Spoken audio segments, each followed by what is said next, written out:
Some children are remembered, others are erased, but the most dangerous are the ones who were never supposed to exist. The House of Secrets, Chapter 4. The Child That Wasn't There. I found Peter in the conservatory, where the morning light filtered through old glass like memory through dust. He was watering plants that hadn't bloomed in years. "You're early," he said without turning. I never went to sleep. A pause, then, still facing away. "You found it, didn't you?" I stepped closer. "I found a file," I said. "2 names, Isabel and yours." He turned now, no anger, just a look that said, "Of course it would be you." "What else did it say?" he asked. "It was labeled replication notes." He nodded, then set the watering can down. "I always thought there was something wrong with me," Peter said. "Not broken, just misaligned. Like I was living someone else's timeline." He looked at his hands. "I never knew my parents. Gabriel gave me a job, told me I was precisely placed. I thought that meant he trusted me. Now I think he meant he installed me." "You weren't just the tutor," I said. "No," Peter whispered. "I was the control group." He sat on the wooden bench by the window. "I remember when Isabel came back from Cairo," he said. "She looked like she belonged, like the house had waited for her. I always felt like I was trespassing." I said nothing, because in a way I knew exactly what he meant. "What are you going to do?" he asked. "I haven't decided." "You should," he said, "because if I'm in the ledger, there might be more. More like you, or worse." He stood, walked to the far side of the conservatory, pulled something from behind an old fern. It was a photograph, folded, worn. He handed it to me. "He gave me this when I was 18, told me it was my origin, but he never said who the woman was, or the child. Look at the date." I unfolded it, black and white. A woman holding a child, stamped in the corner, Elm House, September 1966. The back of the photograph had writing, not much, just one line. "Tess 3B, caretaker, EM." Peter stared at it. "EM," he said. "That could be initials? Or a signature," I said. We brought the photo to Isabel. She took one look and her face went cold. "I've seen her before."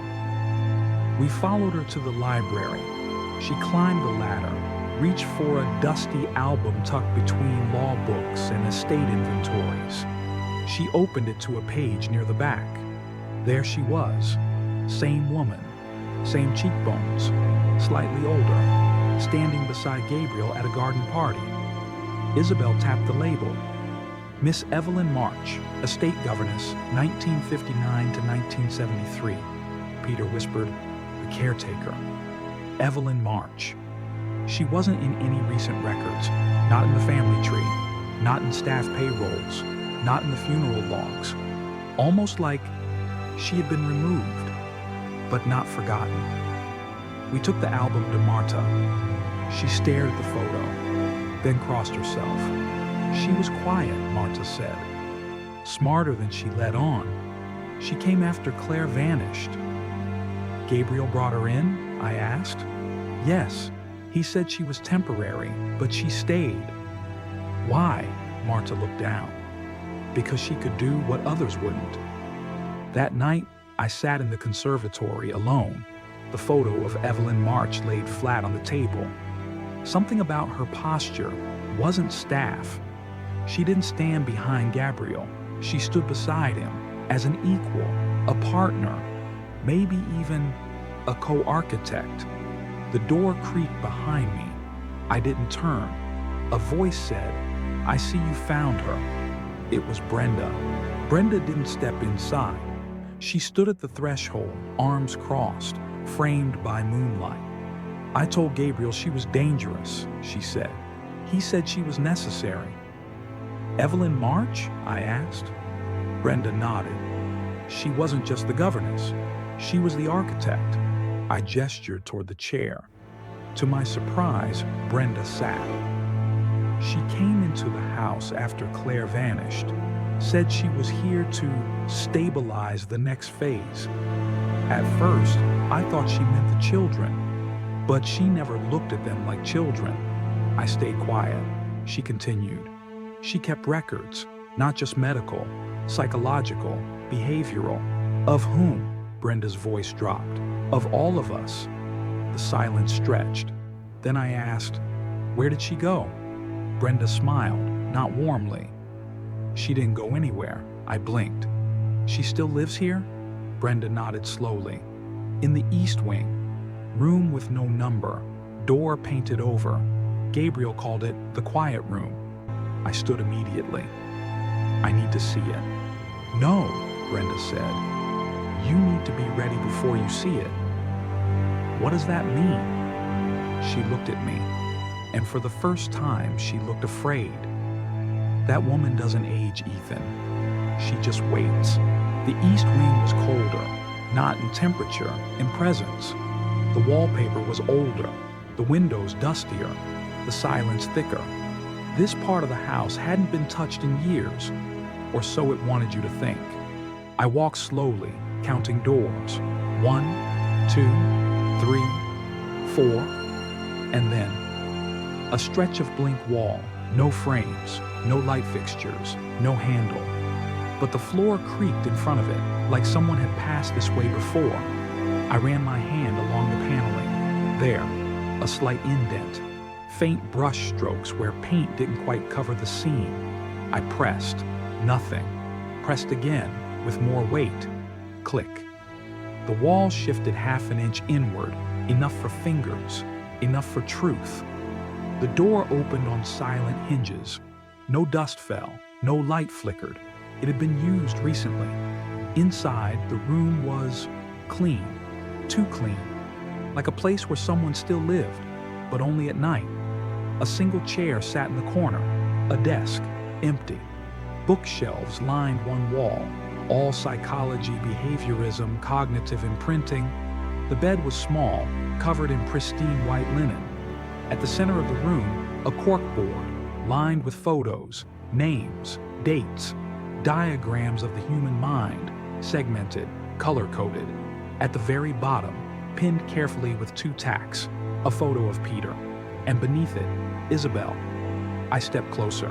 Every note was typed, every annotation made in red ink, no emotion, just observations. Subject 3B, accelerated cognitive adaptability, resists paternal framing. Subject 5D, shows signs of self-curated identity, unstable loyalty index. I looked up. There were more subjects, numbered, tracked, evaluated, not family, test cases. My heart thudded, not from fear, from clarity. This wasn't a home, it was a lab. And Evelyn March wasn't the caretaker, she was the scientist. Then, behind me, the faintest sound, a breath, not mine. I turned. She was standing just inside the doorway. No sound, no shadow until it was too late. Evelyn March, hair gray but perfect, a simple black dress, no jewelry, no makeup, no emotion. She looked exactly like her photo, only cleaner, stiller, like a portrait that had stepped out of its frame. Neither of us spoke. For a moment, I wondered if she was real. Then she blinked and said, Gabriel always left his toys in the wrong rooms. I didn't move. You're Evelyn, I said. She tilted her head. I'm what's left of her. What does that mean? She stepped closer. You're asking questions in a room built for answers. I took a breath. What was this? I asked. A program? A project? A family experiment? She studied me. You're framing it as cruelty. That's your flaw. It was manipulation. It was structure. You built lives. She nodded. Better ones than fate would have offered. I gestured toward the board. Peter, Isabel. How many were there? Enough. For what? She smiled, softly, terrifyingly. to find the one who wouldn't break. I stepped back. And if no one broke, she blinked slowly. Then I failed. There was a pause. Then I asked, "Where's Gabriel's real will?" She laughed, dry but not bitter. "Which version?" "The one he never let anyone read." She walked to the desk, opened a drawer, took out a tape recorder, set it down. "Then listen." Evelyn pressed play. The recorder clicked, a low hum, static. Then Gabriel's voice, older, slower, but unmistakable. "If you're listening to this, congratulations. It means you've passed phase 4. I won't pretend this was ever about love or fairness. It was about testing the limits of design. You don't build a legacy, you iterate it." I looked at Evelyn. She was watching me, not the tape, me. Isabel was the closest I got to stability. Peter was the cleanest iteration. Josephine was the anomaly, the one who wrote her own script. I don't know which of them found this tape, but if it's Ethan, I liked you. You ask better questions than most. But don't confuse that with being chosen. I never chose. I refined, I clenched my fists. The voice continued. "The will they'll find in the safe is theater. The one Isabel found is closer to my intention. But this is the truth. Whoever survives inherits nothing, because everything that matters is already inside them." Evelyn clicked, "Stop." Silence returned. He had ended it like a man ending a meeting, not a life. I turned to her. "Why let me hear this?" She tilted her head. "Because I want to know if you'll walk away or try to fix something that was never broken. You don't stop a system like this. You either become it or you get crushed by it." The door clicked shut behind me. I left Evelyn March standing alone in the quiet room, like the ghost of a scientist who never stopped running tests. I walked down the East Wing corridor in silence, but something felt wrong. Like I wasn't the first to leave, like someone else had walked this hallway only minutes earlier. When I reached the main hall, Marta was waiting. She didn't speak, just handed me something, a red pencil, the kind Josephine used. "She was in the East Wing this morning," Marta said. "Said she was looking for quiet." I nodded. I should have known. I returned to the quiet room. Evelyn was gone.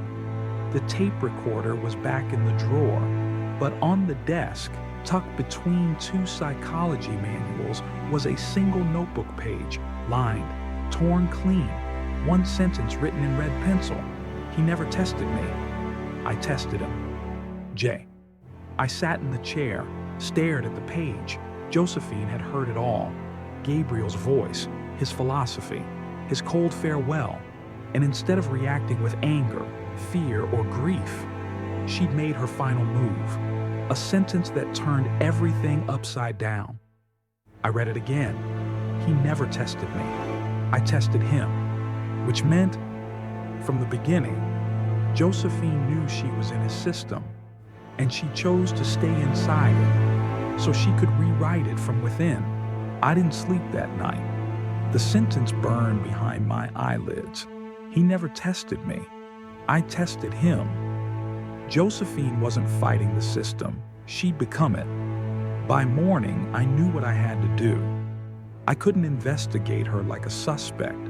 I had to speak to her like a peer. If Gabriel built the house and Evelyn maintained it, then Josephine was already rewriting the blueprint. I found her in the greenhouse, alone. No notebook this time. Just her, barefoot on the stone floor, watering dead orchids like they might still listen. "I thought you'd be in the library," I said. "I outgrew it." She didn't turn. "I heard the tape," I said. "I know. You knew I would." She nodded. "I left the pencil on purpose." I walked closer. "What are you doing, Josephine?" She looked up. And for the first time, there was no smugness, no defense, just a calm clarity. I'm repairing the experiment. What experiment? She tilted her head. The one he started, the one he failed to finish. I sat on the bench across from her. And who decides what success looks like? I do. Why you? Because I'm the only one who didn't ask to be chosen. Silence stretched between us. Then she said, "You can help me, or you can watch." I asked, "And if I choose to walk away?" She smiled, faint, sharp. "Then I'll make sure the next you stays longer." I invited them separately. No explanations, no promises.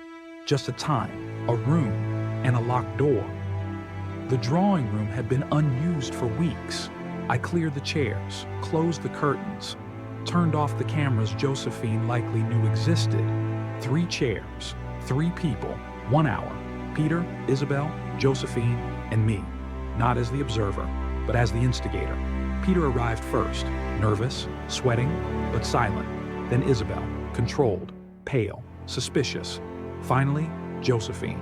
No notebook, no smile, just composed. Like someone walking into a test she wrote herself. I stood by the door, locked it behind me, spoke slowly. "Gabriel watched all of you, one by one, alone. But I want to see what happens when none of you are isolated." No one responded, so I continued. "Josephine knows things she hasn't said. Peter has a file with his name on it. Isabel was never supposed to exist. If any of you want to know who you are, you're going to have to say it in front of each other." Peter looked at Josephine. "I don't remember my childhood," he said quietly. "Only books. Only tasks." Josephine nodded. "You weren't designed to remember." Isabel clenched her fists. "You think you're in control, Josephine?" Josephine turned. "Number, I know you are. Because I stopped trying to be." Silence. Then Peter whispered, "If we're all versions, who's the original?" Josephine looked at him, then at me, then at Isabel, and said, "What makes you think there ever was one?" No one moved. No one breathed. The room had turned into a mirror, reflecting all the versions of themselves they'd spent a lifetime trying to hide. I turned to Josephine. "You've been directing this house for longer than you admit," I said. She didn't deny it. "You've cataloged everything, everyone, even me." Still, silence. "So I'm giving you something Gabriel never did," I continued. "A choice." Her eyes flicked to mine. For the first time, there was a flicker of uncertainty. I took out the key, Gabriel's private study, the last place no one had entered since his death. "I'm unlocking it," I said, "and I'm not going in. I want you to decide who does." Peter tensed. Isabel looked away. Josephine stared at the key in my palm. "Whoever goes in," I said, "gets to read the final log. The last unsent letter. The one thing even Evelyn didn't have. But you can't choose yourself." That made her flinch, just a little, like a wire being pulled inside her spine. "You wanted control," I whispered. "This is what it looks like when you let go." She walked toward me, slow, quiet, thoughtful, then took the key, turned, looked at Peter, looked at Isabel, and then she held it out to Peter. No words, just a transfer and a truth. Josephine had made her move, not by speaking, but by choosing someone else. Thank you for listening, but remember, sometimes the one who holds the key never asked for it.